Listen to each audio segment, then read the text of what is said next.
अगर आपको अपनी छत पे पायल की छन छन छन सुनाई दे तो आप क्या करेंगे? जी हाँ, क्योंकि कभी कभी कुछ कहानियाँ वास्तविकता का रूप ले लेती है। आज की कहानी कुछ इस प्रकार है। शहर से गांव में सरकारी नौकरी लगी अमित कुमार की, जो अपनी वाइफ रवीना के साथ गांव में रहने आए।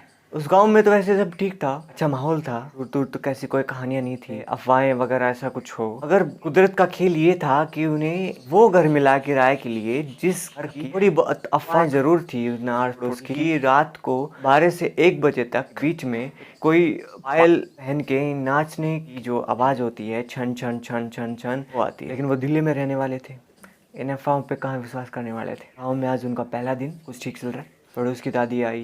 दादी ने कहा कि बेटा, अगर तुम्हें कुछ दिक्कत हो तो मैं आके बता सकती हो। दिन में अगर तुम्हें वक्त मिले तो हमारे पास आ सकती हो, या मैं तुम्हारे पास आ जाऊंगी वक्त वगैरह बात करने के लिए। कहानी पे आते हैं। रात का वक्त, अमित और रवीना खाना खा के सोने वाले थे।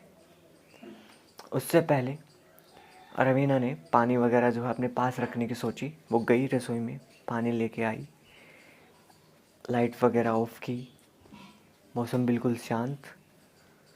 और जैसे ही 12:15 के आसपास हुआ, उसे कुछ महसूस हुआ कि छत के ऊपर कोई चल रहा है। छन छन छन, पायल वगैरह पहन के कोई लड़की चलने की आवाज़ आ रही है। तो उसने बाहर निकल के देखा, सिर्फ एक परछाई दिखी और वो परछाई भी गायब हो गई। रवीना को लगा कि वहम होगा। अगले दिन सुबह उठे और अमित नहा धो के अपने सरकारी नौकरी जहाँ कर रहा था, जिस पंचायत घर में उसकी ड्यूटी आई थी, वो वहाँ चला गया था।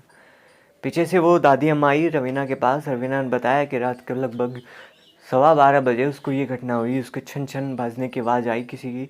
तो दादी ने बताया, बेटा मैं तुम्हें एक बात बताना भूल गई कि 20 साल पहले इसी घर में उस छत पे एक लक्ष्मी नाम की लड़की जो नृत्य कर रही थी पायल पहन के, वो छत से गिर गई। और जब वो गिरी तो लोगों ने आसपास आए, उन्होंने देखा तो एक पायल गायब था। तब से ये कहानियाँ शुरू हैं, तब से ये आवाज़ आती है। कभी कभी शनिवार या मंगलवार जो है, उस वक्त ये आवाज़ जो है तेज़ हो जाती है। उन्होंने खाना वाना खाया रात को और अपने कमरे में चले गए। इस बार वो ज़्यादा सतर्क थी। उन्होंने कमरे का दरवाज़ा बंद किया। अमित को अभी तक उसने ये बात नहीं बताई। सो गए। अभी वो चाह रही थी कि लाइट ऑफ ऑन रखे, क्योंकि जब उजाला होगा तो डर कम लगेगा। लेकिन अमित ने जिद करके लाइट बंद करवा दी। वो तो अलग बात है कि चंद्रमा का जो प्रकाश है वो इतना था कि कमरे में हल्की हल्की लाइट जा रही थी, जिससे थोड़ा उजाला हो रखा। 12:15 वहीं कल वाला टाइम, छन छन छन। और इस बार वो पूरी छत पे भ्रमण करके और एक सेंटर में आके रुक गई। रवीना उठी, डर के अमित को उठाया, कहा कि बाहर देखो कोई है। अमित उठा, उसने बाहर देखा, कुछ नहीं था, लेट गया। इस बार रवीना ने अमित से कहा कि बाहर जाके देख के आओ, क्योंकि मुझे प्रतीत हो रहा है कि ऊपर कोई है। वो दोनों गए, छत ऊपर कोई नहीं था। तो उसने लगा कि दादी अम्मा मजाक कर रही थी, ऐसी कोई घटना है ही नहीं। सुबह हुई, दादी अम्मा फिर से आई। उसने कहा कि दादी अम्मा आप तो मजाक कर रहे थे हमारे साथ, ऐसा कुछ नहीं हुआ। ऊपर हम दोनों ने जाके देखा, ऐसा कुछ नहीं है, भूत वगैरह कुछ नहीं होता, और लक्ष्मी वक्ष्मी ऐसा कुछ नहीं है, पायल वगैरह ये भूतों का। इस बात से शायद लक्ष्मी को, जो नृत्य किया करती थी 12:15 के आसपास, उसको लग गई वो बात। वो उस रात का इंतजार कर रही थी। 12:15 का टाइम हुआ, वहीं छन छन की आवाज़। अभी ऐसा प्रतीत हो रहा था जैसे वो गुस्से में है। पूरे छत पे उसने भ्रमण किया, वो तेज तेज तेज तेज भागी, नृत्य किया। रवीना उठी, अभी उसकी जो छन छन है वो तेज हो चुकी थी।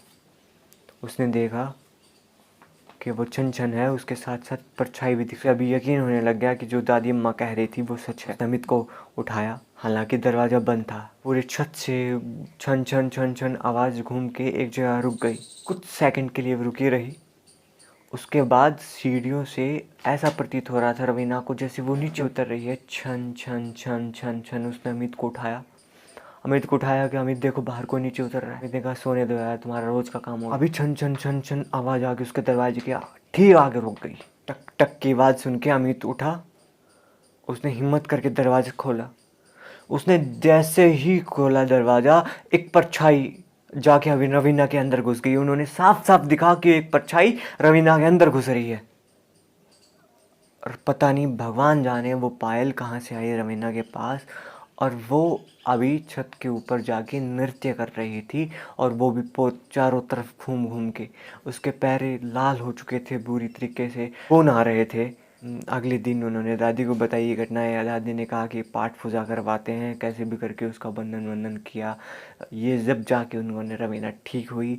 अभी पहले से जितना नहीं है, लेकिन रवीना ने ठान लिया कि अगर ऐसी घटनाएं आती हैं तो वो उठेगी नहीं, मजाक नहीं उड़ाएगी किसी चीज़ का हल्के में नहीं लेगी। उस पूजा के बाद उसकी आत्मा को शांत किया गया, लक्ष्मी की आत्मा को।